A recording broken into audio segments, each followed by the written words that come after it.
아주 오랜만에 찾아뵌 것 같습니다. 예전부터 알던 얼굴들이 보이니까 더 반갑고, 또 알지 못하는 영혼들의 얼굴도 보이니까 그것도 또 좋습니다.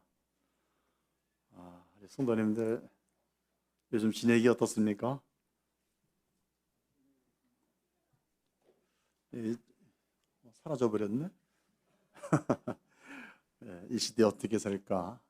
이런 주제로 이제 말씀을 준비했는데, 먼저 우리 본문 말씀 잠깐 찾아볼까요?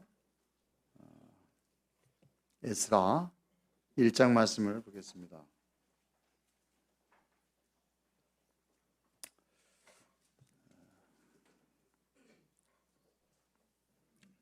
1장 3절인데요. 이해를 돕기 위해서 1절부터 같이 한 목소리로 읽도록 하겠습니다. 시작. 바사왕 고레스 원년에 여호와께서 에레미야의 입을 통하여 하신 말씀을 이루게 하시려고 바사왕 고레스의 마음을 감동시키시매 그가 온 나라에 공포도 하고 조소도 내려 이르되 바사왕 고레스는 말하노니 하늘의 하나님 여호와께서 세상 모든 나라를 내게 주셨고 나에게 명령하사 유다 예루살렘에 성전을 건축하라 하셨나니 이스라엘의 하나님은 참 신이시라. 너희 중에 그의 백성 된 자는 다 유다 예루살렘으로 올라가서 이스라엘의 하나님 여호와의 성전을 건축하라. 그는 예루살렘에 계신 하나님이시라. 감사합니다.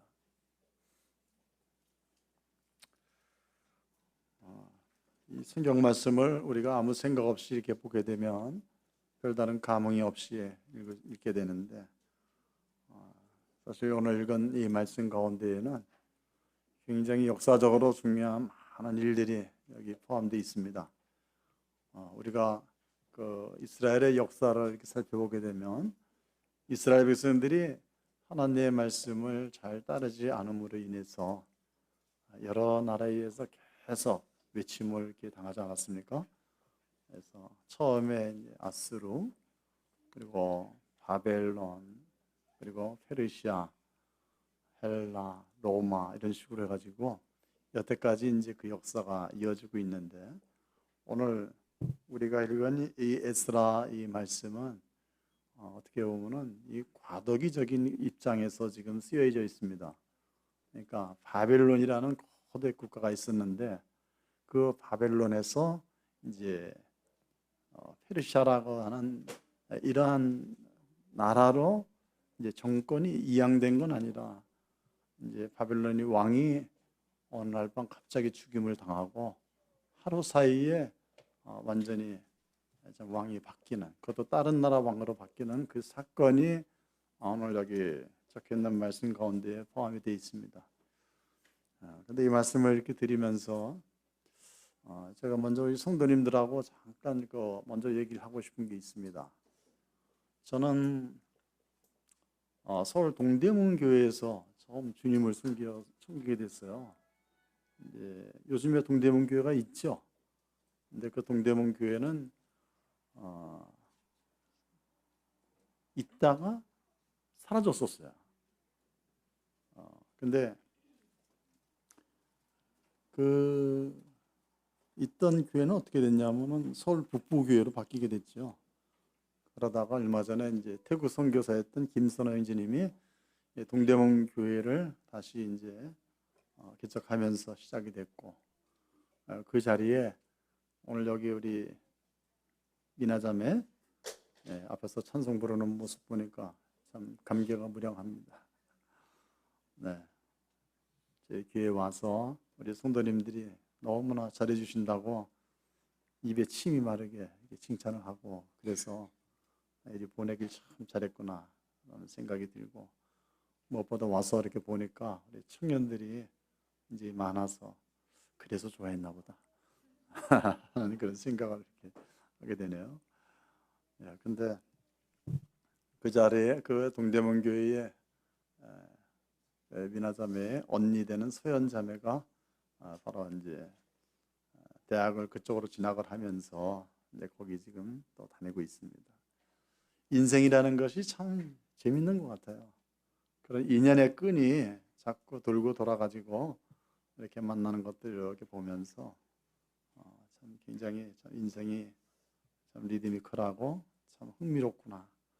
오늘 제가 여기 와서 또 생각지도 못한 분들도 이렇게 만나게 되면서 참 사람은 어디 가도 척지고 살면 안 되겠구나 라는 그런 생각을 네, 하게 됩니다.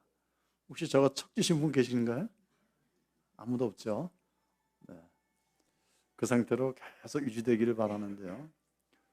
근데 제가 동대문교회에서 이제 신앙생활을 하다가 이제 군대를 제가 입대했었는데 휴가를 나왔다가 이제 졸지에 갑자기 이렇게 간증을 해달라고 해가지고 제가 이제 간증을 했어요.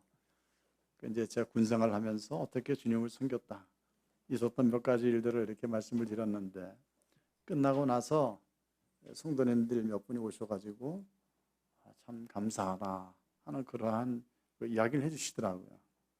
그래서 뭐가 감사한가 하고 들어봤더니 보통 신앙을 갖고 있다가 군대 가면 다 까먹고 오는데 형제님 같은 경우는 구원받고 나서 얼마 안 됐어 군대 갔는데 참 저희들이 간증을 들으면서 주님과 동행하는 형제님의 모습을 볼 수 있어서 너무 감사했다 하고 이렇게 얘기를 하더라고요.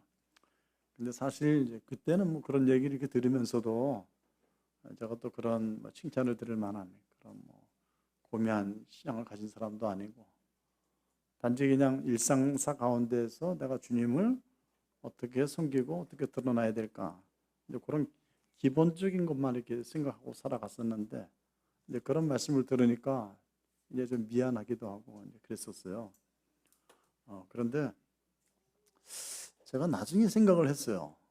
어떤 생각을 했냐면은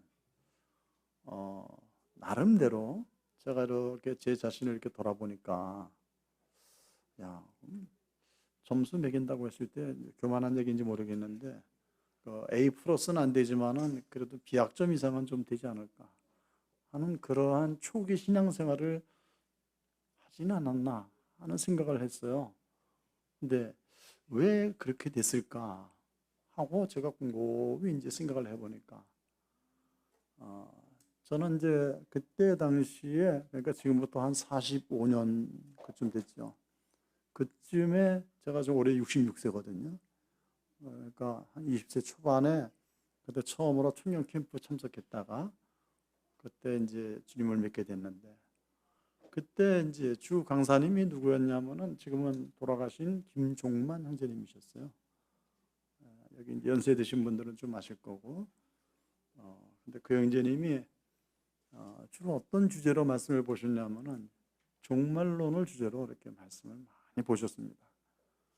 그래서 그때 제가 캠프 갔을 때도 어떤 제목이었냐면은 그리스도의 재림을 대비하라 라는 이러한 제목이었습니다. 요즘에는 이러한 제목으로 된 그 말씀을 듣기가 그렇게 쉽지가 않아요.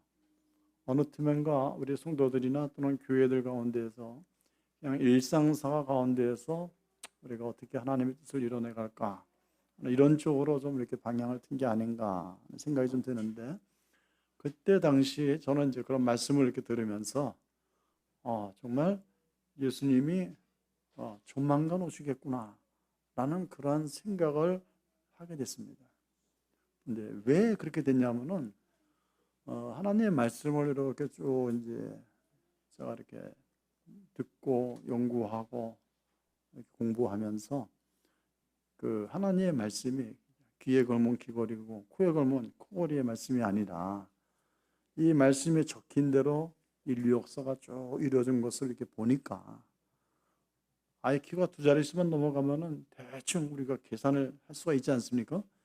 그래가지고 나는 지금 어디쯤 서 있구나 하는 이제 이런 것들을 이제 제가 이제 가늠하게 된 거예요. 그래서 그렇다면은 내가 어떻게 살아야 될까라는 이런 근본적인 질문을 하게 됐습니다. 그리고 나서 곧바로 이제 군에 갔었는데 군에 가서도 이제 주님께서 주신 그런 생각들은 계속 이제 내 마음속에 이제 자리 잡고 있었고, 그래서 이제 기회 되는 대로 이제 동료들, 이제 군인 아저씨들이죠. 이제 그러한 친구들한테 이제 복음을 전하고 이제 그렇게 했었는데, 참 놀라운 거는 저 사람들이 과연 들을까 하는 생각을 참 많이 했었는데, 막상 입을 열었을 때에 사람들이 굉장히 많은 관심을 갖고 듣고 나중에 또 따라와 가지고 그 다음에는 어떻게 되느냐 하는 것까지 이렇게 질문하는 것들을 이렇게 바라보면서 저도 이 예언의 세계에 점점 발걸음을 좀 들어놓게 됐습니다. 근데 참 신기하게도요, 요즘에 또 똑같은 김종만이라는 이름을 가진 형제님이 등장해가지고 요새 또 그 종말에 관한 그 말씀들을 이렇게 다루고 계세요. 그죠? 네, 참 신기하다. 어떻게 같은 주제를 또 형제님이 다루실까?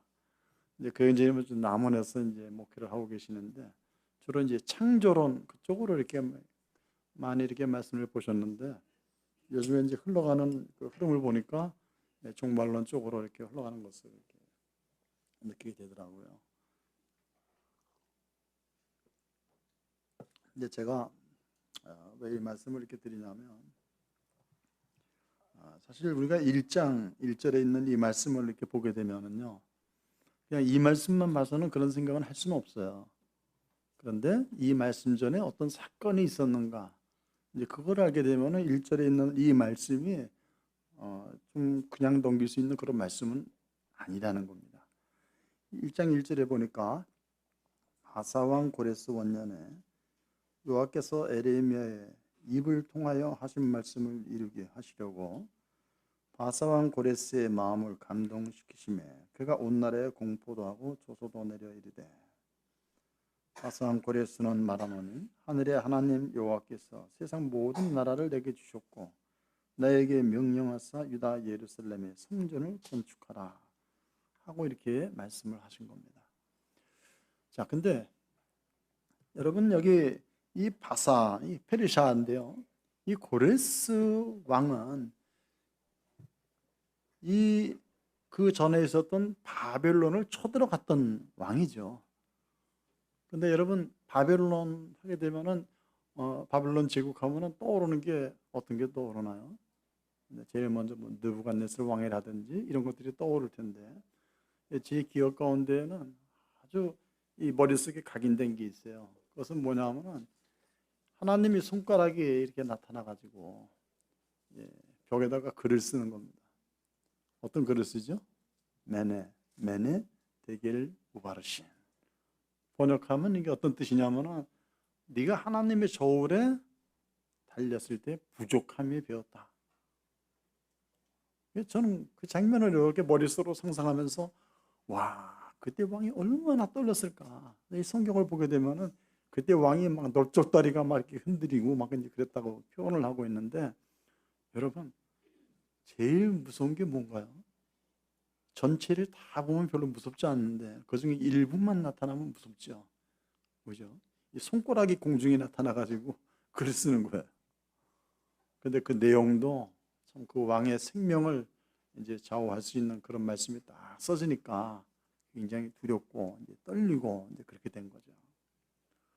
근데 이제 그런 가운데에서 여기 이 바사의 고레스 원년 하는 이 시간으로 이렇게 넘어왔는데, 이 말씀을 이렇게 생각하게 될 때에 이 사람은 어떻게 해가지고 에레미야가 한 그 하나님의 말씀을 성취시키는 도구로 쓰일 수 있었을까 하는 부분을 생각하게 되는 겁니다.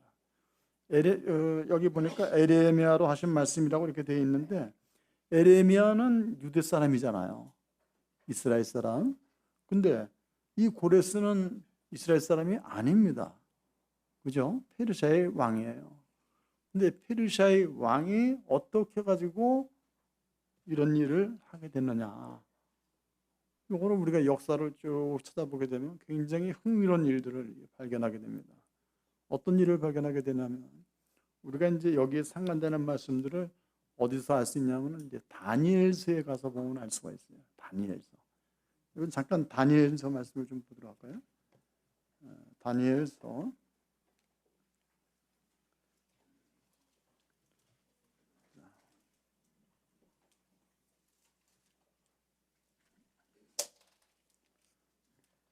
5장 24절에 제가 좀 전에 드렸던 말씀이 이렇게 나오는데, 이러므로 그의 앞에서 이 손가락에 나와서 이 글을 기록하였나이다. 기록된 글자는 이것이니 곧 메네 대개를 우바르시니라. 그 글을 해석하건대 메네는 하나님이 이미 왕의 나라의 시대를 세워서 그것을 끝나게 하셨다 하며, 대겔은 왕을 저울에 달아보니 부족함이 보였다 하며, 베레스는 왕의 나라가 나뉘어서 메대와 바사 사람에게 준 바 되었다 함이니이다 하니, 이에 벨사살에 명하여 그들이 다니엘에게 자주 속옷을 입히게 하며 금사슬을 그의 목에 걸어주고 그를 위하여 조서를 내려 나라의 셋째 통치자로 삼으니라. 그날 밤에 갈대아 왕 벨사살이 죽임을 당하였고 메대 사람 다리오가 나라를 얻었는데 그때의 다리오는 62세였더라. 여기 에스라 1장에 기록된 말씀이 이제 여기서 바로 언급이 되고 있는 거예요. 근데 이 말씀을 이렇게 보게 되면은 이 벨사살이라는 왕이 어떻게 보면 참 좀 특이한 사람이다. 하나님이 손가락에 나타나 가지고 미래의 사건을 이렇게 예언을 했고, 그리고 부족함이 배 가지고서는 이제는 메대와 바사 사람에게 이제 준다 이렇게 됐는데, 여기에서 이제 벨사살 왕이 다니엘에게 자주 속옷을 입혀 가지고 셋째 통치자로 삼는 이 장면을 이렇게 보게 되죠. 그래 가지고 이 사람이 아직도 자기의 그 연한이 많이 남은 줄로 이렇게 생각하는구나 하고 이제 생각했던 게 아닌가 싶은데, 하나님께서는 이를 아주 속히 처리하셨어요. 그날 밤에 갈대아 왕 벨사살이 죽임을 당하고 이제 페르시아의 다리오가 나라를 얻게 되는 장면입니다. 근데 여기에서 또 흥미로운 사건이 하나 있습니다. 어떤 사건이 있냐면은 여러분, 이 다니엘이 이 페르시아 왕에게 또 높이 들리는 그런 모습들을 이렇게 보게 되는 거예요. 그럼 어떻게 해서 그렇게 쓰임을 또 받았을까? 이 뒤에 말씀들을 보게 되면은 이제 이 페르시아의 왕이 다니엘을 세워 가지고서는 이제 그 나라를 통치할 수 있는 지휘자로 이렇게 삼고, 모든 사람들이 이 다니엘이 하나님의 영에 사로잡힌 사람으로 자기네들하고는 급수가 다르다, 이런 것들을 이제 인정하면서 이제 살아가게 되거든요. 근데 그 헬라 제국하게 되면은 제일 먼저 그 떠오른 사람이 누가 있죠? 알렉산더가 있죠. 알렉산더. 그 알렉산더 대왕 때도 비슷한 사건이 있었는데요. 알렉산더 대왕이 이 페르시아를 뒤를 이어가지고서는 이제 예루살렘을 이제 쳐들어갔을 때 유대 랍비들이 이 다니엘서의 말씀을 딱 갖고 와가지고서는 당신이 바로 이 예언에 기록된 바로 그 사람이다 하고 이제 이렇게 얘기를 하니까, 이 알렉산더가 이거 유대인들에게 그들의 요거 조건을 다 들어주고 별다른 말씀 없이 이제 거기를 떠났다고 역사는 기록하고 있거든요. 근데 그 비슷한 사건이 여기도 있었던 거예요. 여기 이 다니엘이 이 다리오 왕이 딱 왔을 때에 제일 먼저 한 일이 무엇이었냐면, 그 왕에게 가가지고서는 당신은 우리가 알고 기다리고 있던 바로 그 사람이다. 여기 하나님의 말씀에 하나님께서 당신을 높이 들어가지고 이렇게 쓰기로 작정하셨다 하고 말씀하신 겁니다. 여기 에스라 1장으로 가서 이렇게 보게 되면은 거기 이제 에레미야로 하신 말씀을 응하게 하셨다 이렇게 나오는데요. 그 에레미야로 하신 그 말씀뿐만이 아니라 이사야에서도 하나님께서 미리 말씀하셨어요. 이사야서에서도 하나님이 그 앞으로 한 150년 후에 이런 사람이 등장해 가지고서는 너희들을 이렇게 다스릴 것이다 하고서는 이렇게 쭉 말씀을 이렇게 하셨는데, 다니엘이 바로 그 말씀들을 갖고 가서 바로 하나님이 말씀하셨던 그 사람이 바로 당신입니다 하고 얘기를 했던 거예요. 우리가 이제 거기까지 알고 나면은 왜 1장에서 바사왕 이 고레스라는 이 사람이 여기에서 이렇게 이 모든 것들을 우리가 이해할 수 없는 방법으로 이끌어 갔는가 하는 부분들에 대해서 이제 감이 잡히는 거죠. 여러분들이 어떤 사람에게 이제 쳐들어갔는데 거기서 있던 사람이 갑자기 당신은 미리 예언된 그 사람이요 하고서는 얘기해 줄 때 내가 그렇게 유명한 사람이야? 야, 너희가 섬기는 하나님은 정말 놀라운 분이다. 어떻게 이름까지 그대로 다 적어가지고 몇백 년 전에 이렇게 해놨어? 뻑뻑 죽을 수밖에 없는 거잖아요. 그래가지고 이제 여기 고레스 원년에 이런 일들을 이제 시작하게 되는데 이 말씀들을 쭉 이제 쫓아가면서 이제 깨닫게 되는 것은 뭐냐면 이 시대를 살아가는 우리들은 이 말씀을 그럼 어떻게 봐야 될까 하는 것입니다. 제가 주님을 이렇게 섬기면서 계속 이제 생각을 했던 거는 여기 이 말씀들은 사실 몇천 년 전에 기록이 된 거잖아요. 몇천 년 전에 기록이 된 건데 제가 이 말씀을 볼 때는 항상 현재 진행형으로 제가 이거를 보게 되더라고요. 현재 진행형으로. 왜냐하면 역사의 수레바퀴는 계속 굴러가고 있잖아요. 그죠? 여기 뭐 고레스가 등장하고 뭐 사람들이 왔다가 사라지고 막 이런 것들이 있는데 사실 인류 역사는 계속 이런 사람들이 나타나고 사라지고 이렇게 되는 건데 그러는 와중에 하나님의 예언의 말씀들은 점점 성취가 돼가고 있는 것들을 이렇게 바라보면서 현재에 그럼 나는 지금 어디쯤 내가 지금 바라보고 있는가 이것들을 놓칠 수가 없었고 항상 현재라는 시간에서 이런 것들을 이제 보고 들었기 때문에 다른 사람들에게 이것을 알려주지 않으면은 이거는 정말 큰 죄를 짓는 거구나 하는 그런 생각을 이렇게 하게 된 것입니다. 그래서 제가 이제 군 생활을 이렇게 하면서 그런 얘기를 있었던 그 배경의 원인을 살펴보니까 다른 것이 아니라 하나님께서 역사를 주관하고 계시고 그리고 내가 이 성경에 기록된 사람은 아니지만 이 기록된 하나님의 말씀이 흘러가는 그 발자취를 내가 볼 때에 하나님은 지금 우리들에게 무엇을 요구하시는가 하는 부분에 대해서 생각하지 않을 수가 없었습니다. 또 한 가지 말씀드리고 싶은 게 있어요. 종말론 하게 되면은 특별히 이제 거기에서 빼놓을 수 없는 것이 이제 예언이잖아요. 그런데 예언은 사실 성경에 나오는 여러 말씀들 가운데 한 부분입니다. 우리가 성경 말씀들을 하면 그 하나님의 말씀을 통해 가지고 의로 가르치게 유익하고 바르게 한가 옳게 하고 이런 많은 것들이 있는데 근데 일단 예언하게 되면은 저는 이제 어떤 생각을 했었냐면은 이 예언의 말씀을 정말로 필요한 사람들은 아마 믿지 않는 사람들이 아닐까 하는 생각을 했었어요.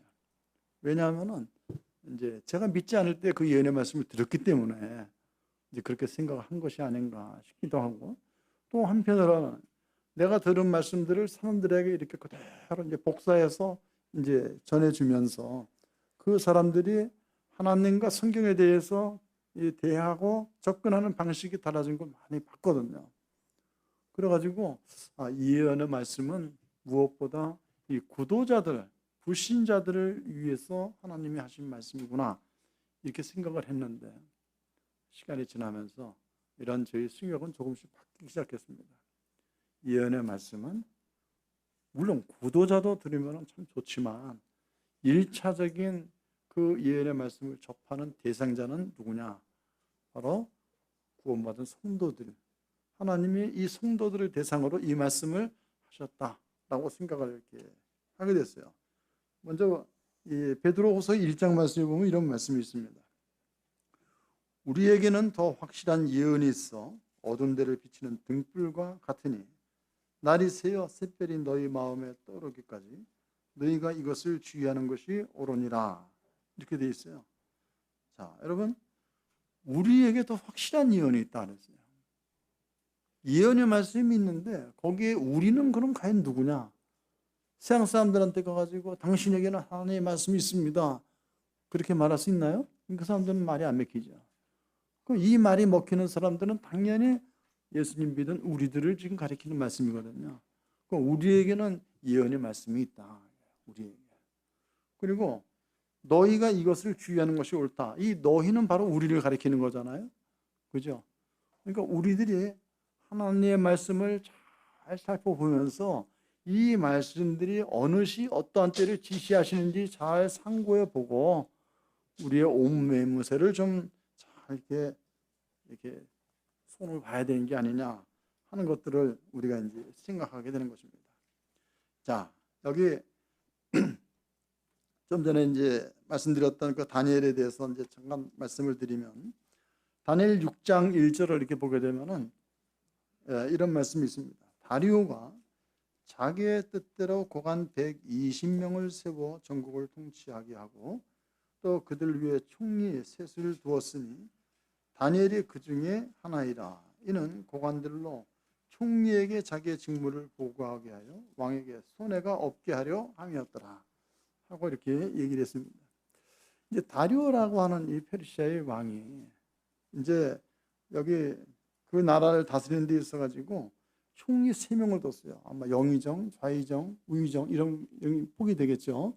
근데 이제 그 중에 한 명이 이제 다니엘인데, 이 다니엘에게 이제 직무를 보고하게 해가지고 왕에게 손해가 생기지 않게 하려고 이 일을 한 것을 이렇게 보게 됩니다.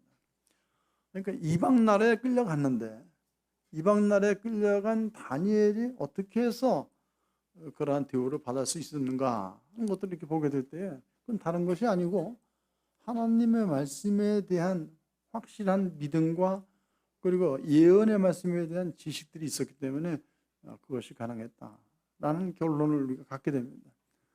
하나님의 말씀은 우리로 하여금 어떤 상황에서도 우리가 전혀 예측할 수 없는 그러한 계시들을 우리에게 이제 보여주는 건데, 이 말씀들에 대해서 우리들이 그걸 얼마나 알고 있느냐 하는 그거에 따라서 우리들이 완전히 다른 사람이 되는 거예요. 자, 근데 여러분 에스라서 말씀을 이렇게 보게 되면은 이 에스라서는 원래는 그 뒤에 나오는 느헤미야서하고 같이 한 권의 책입니다. 따로따로 분리된 것이 아니고 원래 한 권의 책으로 된 건데, 이것이 이제 후대에 이제 책을 이제 편찬하면서 에스라, 느헤미야로 이렇게 분류가 되어 있어요. 그래서 이제 어떤 분들은 이게 이제 에스라는 에스라가 적고 느헤미야는 느헤미야가 준 게 아니냐 이렇게 보는 분도 있는데, 한 권의 책이에요. 근데 에스라서의 그 주제는 뭐냐면 회복이에요. 회복. 우리가 하나님께 돌아간다. 근데 이 말씀을 제가 준비하면서 생각을 했습니다. 어떤 생각을 했냐면, 주님이 오기가 심히 가까운 이때에 이 말씀은 과연 우리에게 어느 정도 해당이 될까 하는 것들을 이제 생각하게 됐는데, 여기 계신 우리 성도님들은 이미 하나님의 영이 거하시는 분들이잖아요. 그죠? 그러니까 어떻게 보면 우리는 에스라에서 이렇게 보게 되면은 제일 처음에 이제 스룹바벨이 나오고, 스룹바벨 다음에 이제 에스라가 나오고, 에스라 다음에 느헤미야가 이렇게 나와요. 그런데 제일 처음에 스룹바벨이 와서 하는 게 뭐죠? 성전 회복을 하는 거거든요. 성전 회복. 그럼 성전 회복은 오늘날로 따지게 되면은 우리에게 어디에 해당이 될까? 아, 내가 세상에서 하나님도 없이 살아가고 있었는데 내가 하나님을 믿고 그분을 내 안에 모시게 된 이것이 바로 성전 회복이 된 거구나 하고 우리가 생각할 수 있겠죠. 그죠? 그럼 성전 회복이 됐는데 그 다음에 중요한 건 또 뭐가 있을까요? 성전이 회복이 됐으면은 이제 거기에 무엇이 있어야 될까요? 하나님의 말씀이 있어야 되잖아요. 그죠? 그러니까 우리들이 구원받고 하나님의 말씀으로 양육되고, 그리고 또 한 가지 뭐가 있죠? 이제 성벽이 재건되는 거예요. 이따 2부 말씀에 이것이 좀 이제 같이 연관이 되겠지만은, 이 성벽이라는 것은 어떻게 말하면은 우리가 하나님을 믿을 뿐만 아니라 어떠한 사상 가운데에서 우리가 살아가는 것을 결정하는 거잖아요. 그죠? 그래서 우리가 이 세상을 살아가게 될 때에 나는 과연 어떠한 생각을 갖고 살아갈까? 이런 것들이 굉장히 중요한데, 이 에스라와 느헤미야를 이렇게 보게 되면은 성도들이 주님을 섬기는 데 있어서 가장 필요한, 먼저 거듭나서 하나님의 자녀가 되는 거, 말씀으로 양육이 되는 거, 그 다음에 이 말씀이 우리의 삶 가운데에 아주 철저하게 보험하게 돼서 세상의 어떤 철학과 속임수에 넘어가지 않도록 하는 그런 역할을 하는 것을 이렇게 보게 됩니다. 자, 근데 여기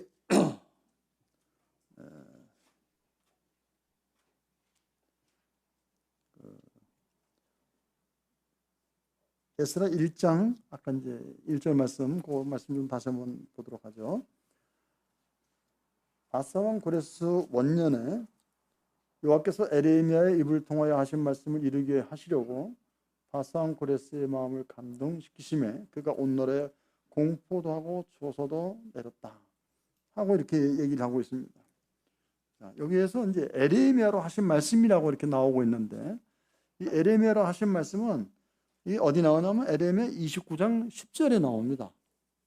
근데 시기적으로 이렇게 보게 되면 에레미야가 활동했던 시기는 기원전 626년에서 586년이에요.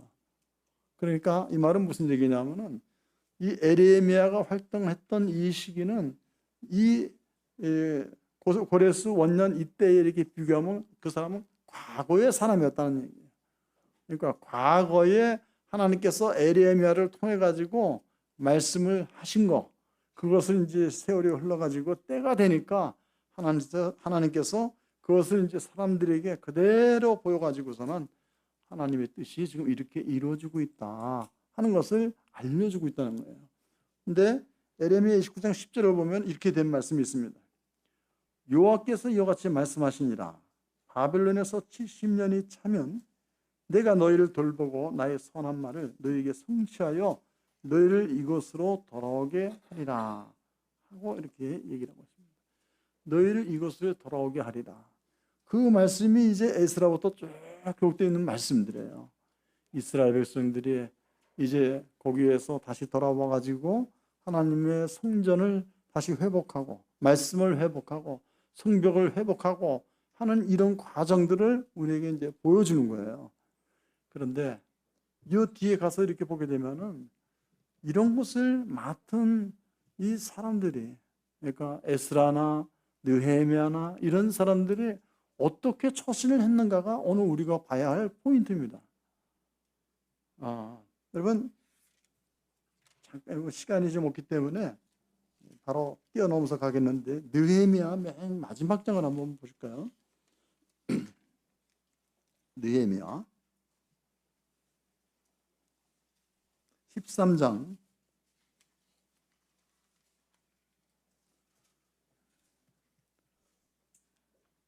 1절을 보면 그날 모세의 책을 낭독하여 백성에게 들렸는데 그 책에 기록하기를 암몬 사람과 모압 사람은 영원히 하나님의 총회에 들어오지 못하리니 이는 그들이 양식과 물로 이스라엘 자손을 영접하지 아니하고 도리어 발람에게 뇌물을 주어 저주하게 하였음이라.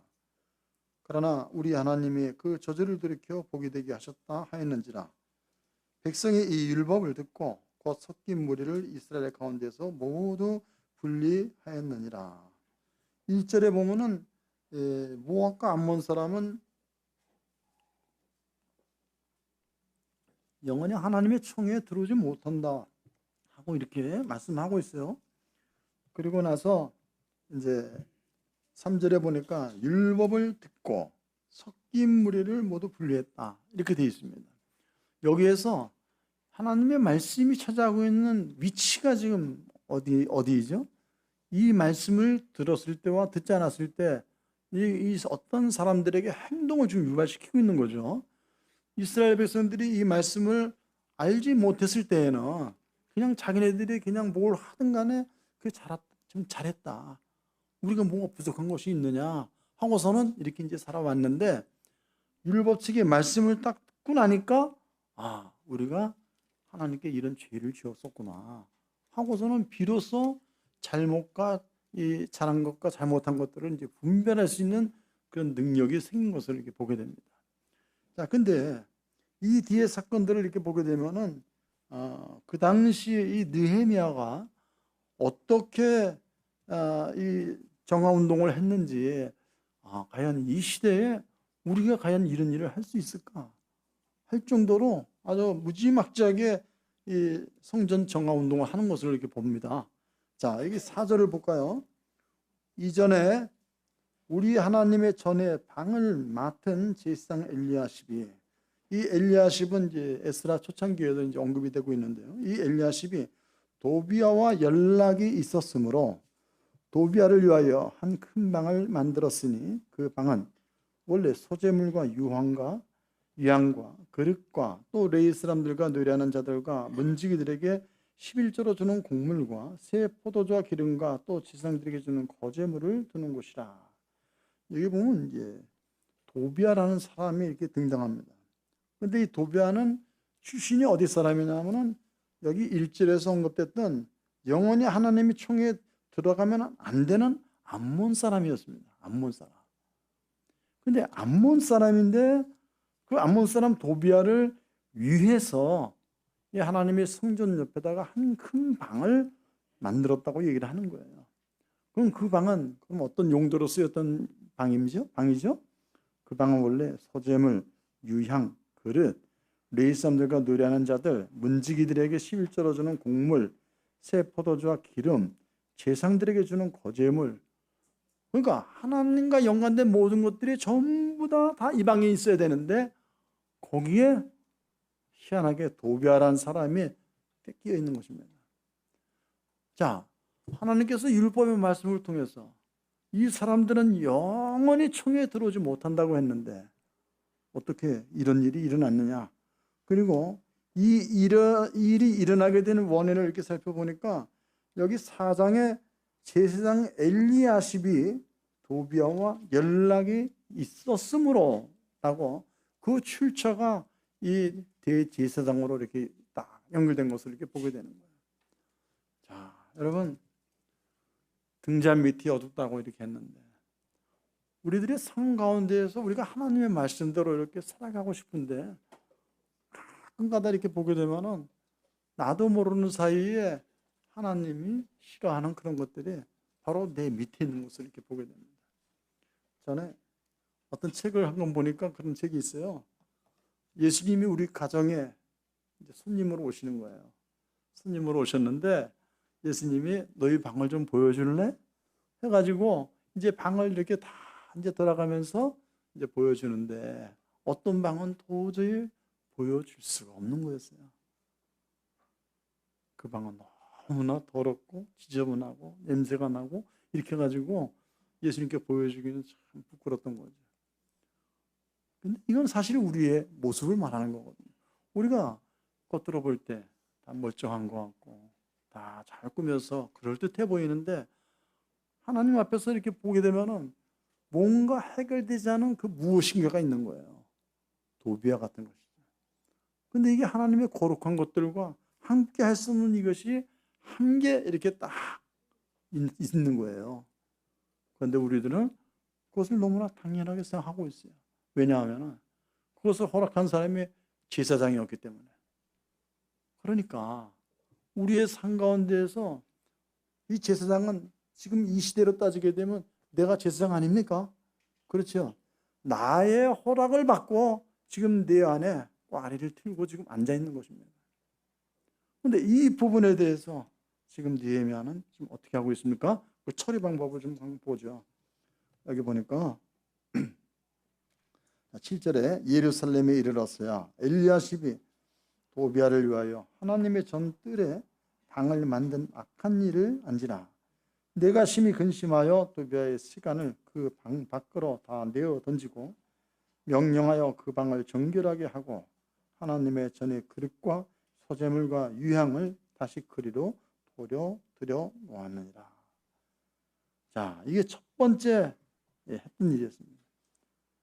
하나님의 전뜰에 방을 만든 악한 일을 알았다. 이제 그걸 알고 나서 근심해가지고 밖으로 다 내어 던졌다. 여러분 요즘은 어떤 시대인가요? 요즘 이 시대는요. 요즘 제가 이제 저희 집에 이제 아이들하고 이제 가끔 이렇게 이제 대화를 이렇게 하다 보게 되면은 가끔 내 생각하고 이제 다른 아이들을 이렇게 보게 됩니다. 그 아이들이 한두 명도 아니잖아요. 13명이 전부 다 그냥 다른 생각들을 갖고 있는데 내가 아버지의 권위로서 옛날에 했던 그 습관대로 뭔가 딱 하려고 그러면은 이 아이들이 아빠 요즘은 그렇게 안 해요 하고 이렇게 얘기를 하는 거예요. 요즘은 그렇게 안 한다고. 그럼 이제 나는 괜히 화가 나는 거야. 야, 요즘엔 그렇게 하지 않는지 몰라도 근데 이거는 부모 자식 간에 이렇게 해야 되는 거야 하고 이렇게 얘기를 하는 거죠. 근데 제3자를 딱 불러놓고서는 누가 잘했습니까? 하고 물어보게 되면 요즘 그렇게 한 사람 없어요. 하고 이렇게 얘기를 하는 거예요. 내가 볼 때는 이게 분명히 맞는 것 같고 이거는 절대 불변의 진리 같은 건데 요즘 시대의 잣대로 딱 봤을 때는 예, 내가 하는 그런 것들은 옳지 않은 거고 요즘은 그렇게 한 사람 없다고 이렇게 얘기를 하는 것을 이렇게 보는 거예요. 자, 우리의 시대가 지금 이런 것들을 우리에게 요구하고 있습니다. 근데 여기에 이 니에미아가 한 행동을 이렇게 바라보게 되면 어떻습니까? 세련되게 처리했나요? 아니면은 저 사람 너무한 거 아니야? 이렇게 처리했나요? 우리가 볼 때 참 너무한 것 같습니다. 그죠? 여기 기록된 말씀을 보세요. 내가 심히 근심하여 도비의 세간을 그 방 밖으로 다 내어 던지고, 야, 이거 저리 치워. 그런 것이 아니고 다 내어 던진 거예요. 내어 던졌다. 그러니까 사람들이 볼 때 굳이 저렇게까지 할 필요가 있느냐 할 정도의 액션을 지금 여기다 취한 것입니다. 그런데 이 뒤로 가서 보게 되면은 이제 더 심한 것들이 나와요. 자, 먼저 10절을 보면 내가 또 알아본즉 레위 사람들이 받을 몫을 주지 아니하였으므로. 여기 레위 사람들이 받을 몫을 주지 않았다는 건 무엇인가요? 하나님이 레위 지파는 친히 거두시지 않았습니까? 그러니까 모든 이스라엘 백성들이 자기네들이 이제 수고해서 벌은 그런 것들을 이제 레위 사람들에게 갖다 바치는 거예요. 근데 그거를 주지 않았습니다. 왜 주지 않았죠? 네. 야, 우리가 이렇게 고생했는데, 고생해서 벌었는데, 여러분 하루하루 살아가기 참 힘들죠? 그죠? 정말 힘들어요. 어떤 분은 그런 얘기를 하더라고. 가끔 이제 어떤 선교사나 생각하는 현지인들이 강단에 서가지고 강하게 이렇게 얘기를 하면은 어떤 현지인이 그러시더라고. 직접 우리처럼 직장 생활 한번 해보지 않은 사람들이 우리 사정을 모르고 저렇게 심하게 말을 한다. 직접 제가 그 말을 들었어요. 그리고 저도 공감을 합니다. 제가 옛날에 직장 생활을 했었기 때문에 이 직장에서 살아낸다는 게 참 힘들다는 거 알아요.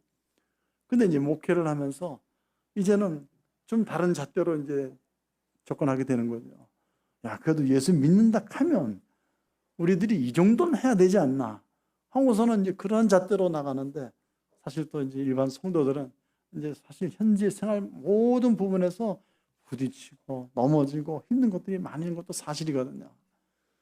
근데 이스라엘 백성들이 아마 자기들이 노력해서 얻은 그런 것들을 이제는 도대체 하나님이 계신지 안 계신지도 모르는 그런 상황 아닙니까? 그렇죠? 이전에 어떤 일이 있었어요. 바벨론이 쳐들어와 가지고서는 이스라엘 사람들을 전부 다 종으로 끌고 가지 않았습니까? 몇 년 동안요? 70년 동안. 그러니까 70년 동안 거기 딱 가가지고서는 살다 보니까 어떤 사람들은 그 가운데서도 다니엘이 그런 경우 아닙니까? 다니엘이 기도하다 보니까 하나님이 약속하신 70년이 다 채가는 것을 그가 알고 하나님께 기도하고 그러지 않았나요? 근데 모든 사람들이 다 그런 건 아니었잖아요.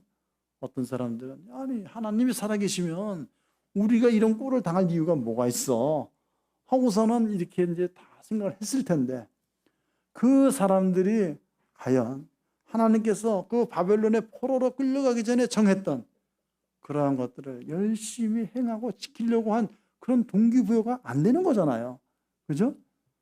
그래가지고서는 흐지부지 이렇게 됐는데 그 결과로 어떤 일들이 나타났습니까? 보니까 레위 사람들이 받을 몫을 주지 아니하였으므로 그 직무를 행하는 레위 사람들과 노래하는 자들이 각각 자기 밭으로 도망하였다 하고 이렇게 얘기를 해요.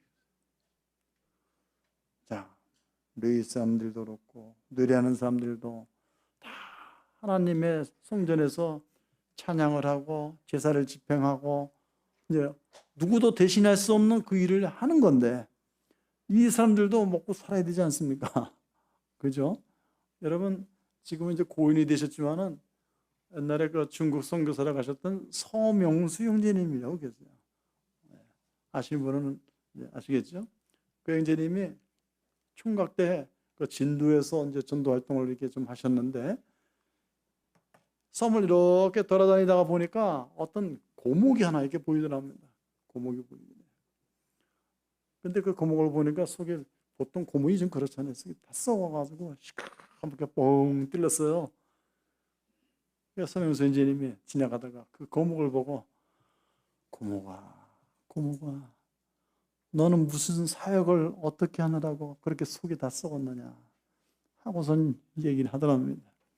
제가 아주 오래전에 그 말씀을 이렇게 들었는데 참 찰떡같이 알아들었어요.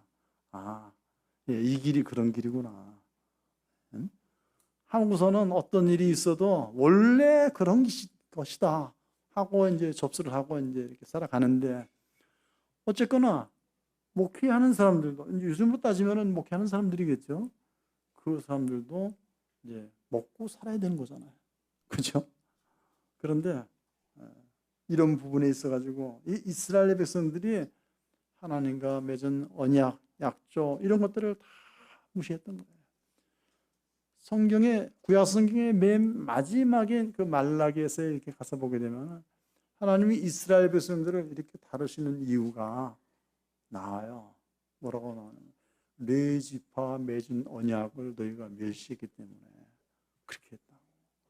그러니까 하나님의 나라가 그대로 쫙 유지될 수 있도록 모든 시스템을 다 갖춰 놓은 거예요. 그죠? 이스라엘 12지파를 불러가지고 거기서 레위 지파를 세우고 레위 지파를 사람들이 어떻게 해서 봉양을 하고 그것만 제대로 잘 됐으면 사실 왕도 필요 없었죠. 하나님 왕이 되시니까 그렇게 될 수 있었는데 사람들이 그걸 발로 차버린 거예요.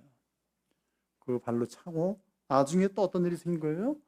에스라를 통해 가지고 종교 개혁을 딱 해가지고서는 이 사람들에게 당시 성전 회복시키고 말씀 회복시키고 성벽을 회복시켜가지고 다시 또 하나님을 잘 섬길 수 있게 했는데 우리가 이 느헤미야 이 말씀들을 보면 알겠지만 성적을 왕이 직접 성벽을 재건해라 명령했음에도 불구하고 많은 사람들이 그 대적하고 말을 듣지 않았죠. 그래서 16년 동안이나 이 성벽 재건하는 것이 계속 미뤄지다가 누굴 통해서 그것을 다시 세우겠습니까? 학계, 스가랴 이런 사람들이 와가지고서 왜 그렇게 말을 안 듣냐 해가지고 책망을 하는 거예요. 그러다가 4년이 지나가지고서는 간신히 이렇게 만들어졌거든요. 그러니까 우리의 삶 가운데에서 하나님이 원하는 것들은 항상 맨 나중이에요. 하나님이 원하는 것들은. 이거는 이 시대의 이 사람들만 그런 것이 아니라 실제로 제가 뭐 여러분들까지 끼워넣어서 죄송하지만 제 자신만은 이렇게 보더라도 뭐가 옳은 건지 어떤 게 하나님이 기뻐하는 건지 이거를 다 알고 있으면서도 아 하나님 거 조금 했다 나중에 할게요 이런 식으로 해가지고서는 자꾸 뒤로 미루는 그러한 안 좋은 습관이 있는 것을 보게 됩니다. 이스라엘 백성 욕할 게 아무것도 없는 거예요. 이건 우리의 천성이고 우리가 죄 아래 팔렸기 때문에 나타날 수밖에 없는 건데 그럼에도 불구하고 하나님께서는 이 사람들을 통해 가지고 말씀을 회복시켜서 이스라엘 백성들의 눈물 팡팡 쏟게 하면서 하나님의 그 사역을 이뤄나가는 것들을 보게 되는 겁니다. 자, 근데 이 뒤에 보면은 또 다른 게 있어요. 자, 보니까 11절에 내가 모든 민장들을 꾸짖어 이르기를 하나님의 전이 어찌하여 버림바 되었느냐 하고 하나님의 전이 왜 버림받았습니까? 여기 보니까 레위 사람들 찬양하는 사람들이 다 뿔이 흩어졌어요. 그걸 보고서는 아 이거는 지금 하나님의 전이 버려진 거구나 라고 판단을 할 수밖에 없었던 겁니다. 되느냐 하고 그 레위 사람을 불러 모아 다시 제자리에 세웠더니 이에 온 유다가 곡식과 새 포도주와 기름의 11조를 가져다가 곡간에 드림으로 해가지고서는 이제 레위 지파를 다시 하나님의 성전에 불러 들어가지고 하나님을 섬기는 일을 다시 시작한 것을 이렇게 보게 됩니다. 자, 근데 요 뒤에 가서 15절에 볼게요. 그때 내가 본주. 자, 이런 일을 할 때에 이제 또 다른 장면을 보는 거예요. 어떤 장면을 보냐면 유다에서 어떤 사람이 안식일에 술틀을 밟고 곡식단을 나귀에 실어 운반하며 포도와 무화과와 여러 가지 짐을 지고 안식일에 예루살렘에 들어와서 음식물을 팔기로 그날에 내가 경계하였고, 또 두로 사람이 예루살렘에 살며 물고기와 각양 물건을 가져다가 안식일에 예루살렘에서도 유다 자손에게 팔기로. 여기 보니까 이제 유다 사람 나오고 두로 사람 나와요. 근데 어떤 사건이 같이 딱 붙었냐면은 안식일이 지금 나오고 있습니다. 여러분들에게 안식일 지키라고 그 말씀 드리는 게 아니에요. 이 당시 이스라엘 백성들에게 있어서 안식일은 꼭 지켜야 될 그런 규례 아니었습니까? 자, 그런데 이런 일들을 하나씩 정리하다 보니까 눈에 띈 것이 뭐였냐면은 안식일에, 여기 안식일입니다. 근데 안식일 하면 유대인들은 이 안식일을 굉장히 우리하고는 다른 관념으로 이렇게 생각하는 거죠. 그죠? 하나님이 이스라엘 백성들에게 십계명을 통해 가지고 안식일을 거룩히 지키라고 말씀을 했어요. 근데 그 안식일에 술틀을 밟고 곡식단을 나귀시로 운반하고 포도와 무화과 여러 가지 짐을 지고 안식일에 계속 안식일이 나오는 안식일에 예루살렘에 들어와서 음식물을 팔았다. 여러분, 최근에 제가 이 예루살렘에 대해서 흥미로운 기사 하나를 제가 봤는데, 요새 온난화 때문에 좀 말이 많죠. 얼마 전에는 어딘가 풍간가요, 어딘가 저기 태평양 그쪽에 있는 어떤 나라에서 이 바다에다가 의자 갖다 놓고서 우리를 살려주세요. 우리나라는 물에 잠기고 있습니다. 보신 적 있죠? 네. 온난화로 인해 가지고서는 바닷물의 수준도 이렇게 높아지는데, 남북극에 있는 얼음이 다 녹으면은 해수면이 한 500m가 이렇게 올라간다고 그러더라고요. 500m 올라가는데, 그렇게 올라가면은 가장 안전한 나라는 어디일까? 우리나라도 좀 안전한 쪽에 들어갑니다. 보니까 다 안전한 게 아니에요. 거기다가 다 잠기는데, 이 태백산 그쪽이 있죠. 평창 그쪽. 그쪽이 좀 이렇게 남고, 그리고 그 위쪽으로 아오지 탄강이 있는데 그쪽에 좀 남고 그래요. 그러니까 지금 바닷가에 사시는 분들 계시면 좀 연락을 해주세요. 그거 끌어안고 고민하지 말라. 근데 1위가 어딘지 아세요? 1위가 예루살렘이에요. 바다 해수면이 500m가 올라와도 끔찍도 안 하는 가장 안전한 장소, 예루살렘. 제가 이제 그 말씀을 다 이렇게 보면서, 야, 참 손바닥이 저절로 쳐지더라고요. 왜냐하면, 여러분, 예수님이 다시 재림하실 때에 그 발이 감람산 위에 딱 서신다 그랬잖아요. 그죠? 그러면 예루살렘에 잠겨버리면 예수님이 발 디딜 곳이 없는 거예요. 그렇지 않습니까?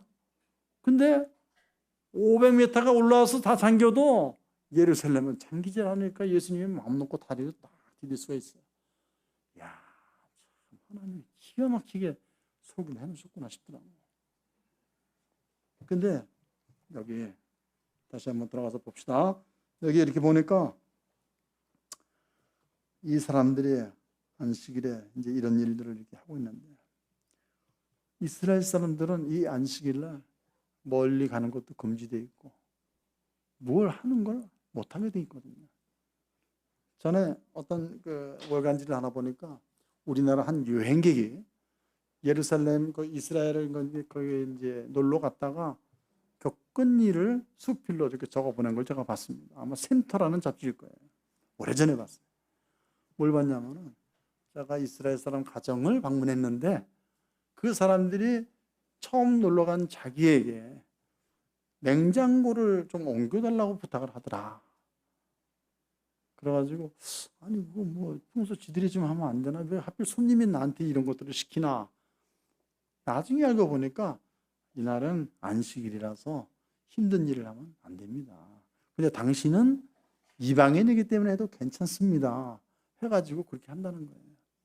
근데 그때 이 사람이 이제 유대인들의 그 어떤 규정에 대해서 이렇게 좀 공부를 해보니까, 식탁에서 이 부엌에서 음식을 할 때도 고기 자르는 칼이 따로 있고 채소를 자르는 칼이 따로 있고 얼마나 정결의식을 그렇게 칼같이 지키는지 자기가 놀랬다고 얘기를 하더라고요. 근데 어쨌거나 이스라엘 백성들이 그렇게 율법적으로 그렇게 잘 살아가고 있는데 그렇게 했어야 될 이 안식일에 이 사람들이 지금 뭘 했어요? 다른 것도 아니고 술틀을 밟고 술을 만들어 가지고서는 그것을 왔다 갔다 하고 있는 이 모습을 보고 심지어는 두로 사람이 예루살렘에 살며 그냥 잠시 왔다 간 것이 아니라 예루살렘에 살며 물고기와 각양 물건을 가져다가 안식일에 예루살렘에서도 유다 자손에게 팔았다. 우리가 이스라엘 지도를 보면 알겠지만 이 두로는 해변가입니다. 그러니까 우리나라로 치게 되면 이제 서해안 그쪽에 해당되는 군산이나 그쯤 되는 지역이라고 보면 되겠는데 바닷가에 있으니까 물고기들이 있잖아요. 그 물고기를 가져다가 안식일에 유다 자손에게 팔았다는 거예요. 유다 자손에게. 여기 언급된 유다 자손이 참 의미심장합니다. 예수님이 유다 자손으로 태어나시잖아요. 그러니까 다른 지파는 뭐 말할 것도 없다는 얘기 아니겠습니까? 유다 자손에게 이런 일이 이제 벌어지고 있는 이 상황을 이렇게 바라보면서 이 느헤미야가 가슴을 치면서 이제 어떻게 하죠? 여기 보세요. 17절에 보니까 내가 유다의 모든 귀인들을 꾸짖어 그들에게 이르기를 모든 귀인들을 꾸짖었대요. 여기 귀인들이니까 세상적으로 좀 어느 정도 위치에 있는 사람들이에요. 그러니까 보통 죄를 짓게 되면은 사실은 위에서부터 썩어서 이렇게 아랫사람이 좀 썩게 되죠. 그죠? 그러니까 그 원칙이 여기다 그대로 적용된 거예요. 그래서 그걸 알고서는 귀인들을 꾸짖어 그들에게 이르기를 너희가 어찌 이 악을 행하여 안식일을 범하느냐. 너희 조상들이 이같이 행하지 아니하였느냐. 그래서 우리 하나님이 이 모든 재앙을 우리와 이 성읍에 내리신 것이 아니냐. 그럼에도 불구하고 너희가 안식일을 범하여 진노가 이스라엘에게 더욱 심하게 임하도록 하는도다. 하고서는 어떻게 합니까? 20절에 장사꾼들과 각양 물건 파는 자들이 한두 번 예루살렘 성 밖에서 잠으로 내가 그들에게 경계하여 이르기를 너희가 어찌하여 성 밑에서 자느냐. 다시 이같이 하면 내가 잡으리라 하였더니 그 후부터는 안식일에 그들이 다시 오지 아니하였느니라. 자, 이렇게 해서 이제 안식일 사건 이렇게 정리했습니다. 저 밑에 또 한번 가서 이렇게 보게 되면은 자, 이게 굉장히 참 심각하고 중요한 문제인데 23절입니다.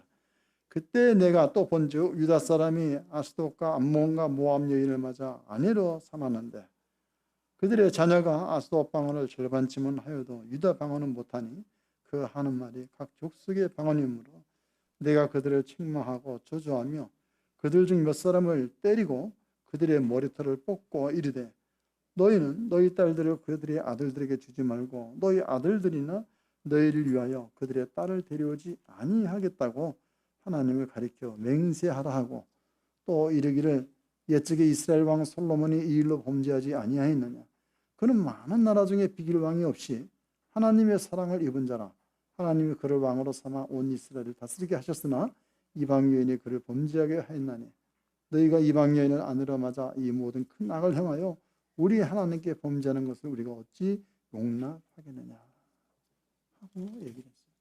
에스라도 그가 있을 때 이런 일을 했습니다. 똑같은 일이 지금 또 벌어지고 있어요. 계속 반복되고 있는 일들이죠. 근데 제가 이제 요즘에 이제 이런 것들에 대해서 이제 생각을 이제 해보게 됩니다. 사실 이제 목회하는 사람 입장에서 이런 말씀들을 보면은 통쾌하다 뭐 이런 생각보다 참 가슴이 아프죠.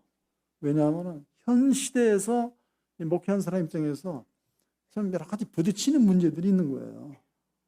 여기 뭐 성도님들 가운데 그런 경험을 하신 적이 있는지 모르겠는데 믿는 사람이 믿지 않는 사람과 같이 이렇게 한다. 우리가 지금은 전부 다 아이고 뭐 그럴 수가 없죠.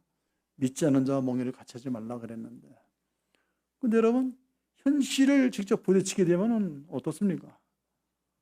네, 제가 처음에 이제 신앙생활을 시작했던 동대문 교회에서도 제가 누구보다도 야, 저 자매는 어떻게 저렇게 주님을 사랑할 수 있을까? 성이 안 씌었습니다. 이름은 얘기 안 할게요. 근데 그 자매는 나랑 나이가 동갑이었거든요. 아주 그냥 야, 저 어떻게 저렇게 주님을 신실하게 잘 섬길까? 그랬는데 오늘부터 교회에 안 나오는 거예요. 그래가지고 나랑 동갑내기고 또 이성인데 뭐 청년들 붙들어 놓고서는 뭐 물어볼 수도 없잖아요.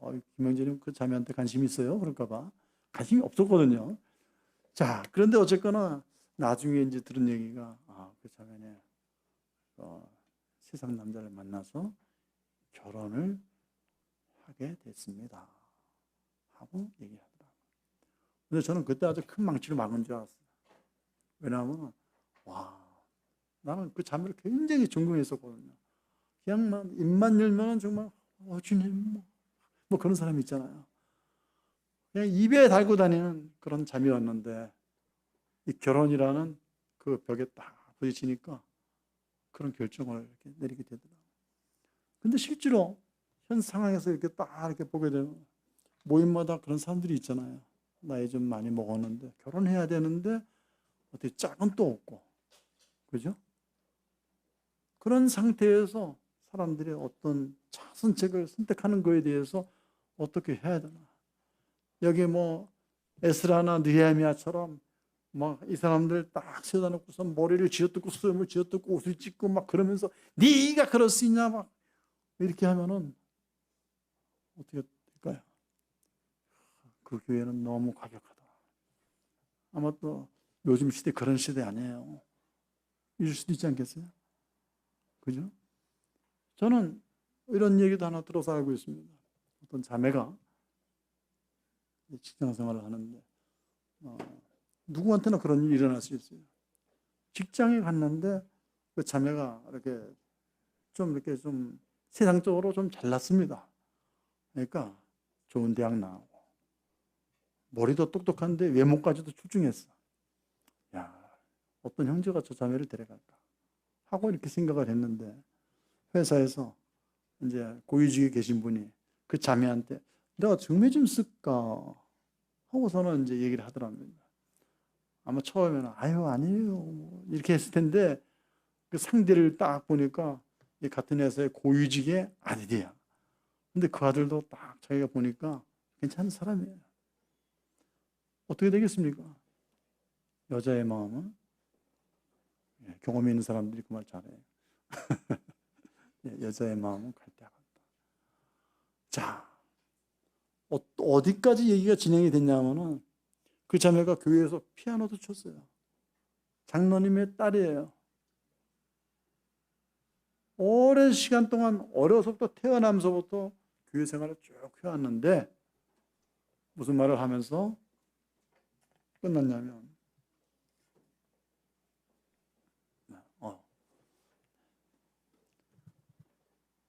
이것이 줄이면 되죠.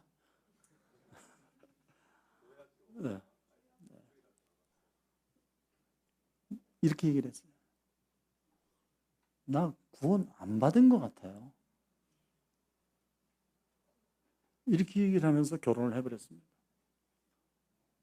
와, 제가 참 비참했어요.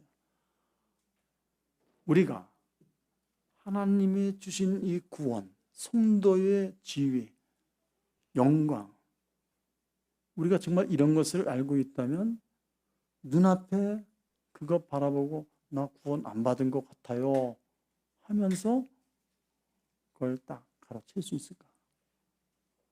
정말 구원 안 받을 수도 있겠다.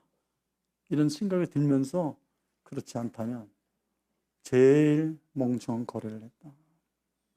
여러분 여기 말씀을 이렇게 보게 되면은 느헤미야가 이런 얘기를 합니다. 14절에 내 하나님이여 이 일로 말미암아 나를 기억하옵소서.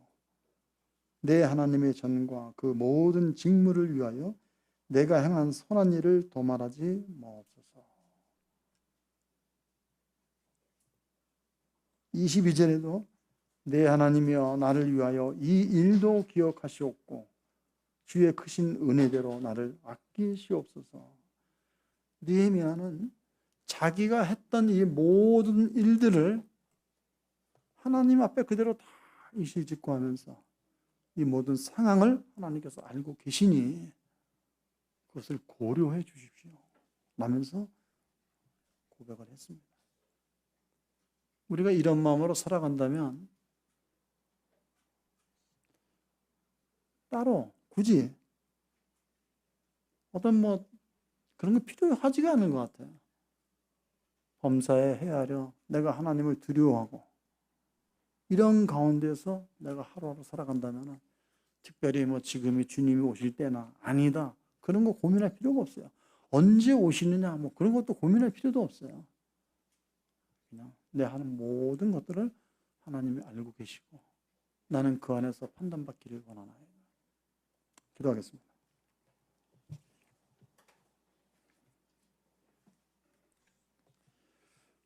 아버지 하나님, 에스라와 느헤미야 말씀을 통해서 이 시간, 이 시대를 살아가는 저희들이 어떠한 자세로 살아가야 할지를 돌아보게 됩니다. 저희를 하여금 하나님보다, 하나님의 말씀보다 우선하는 것이 생기지 않도록 도우시고 하나님을 경외하는 가운데 살아가는 저희들이 될 수 있도록 도와주십시오. 주 예수님의 이름으로 기도드립니다. 아멘.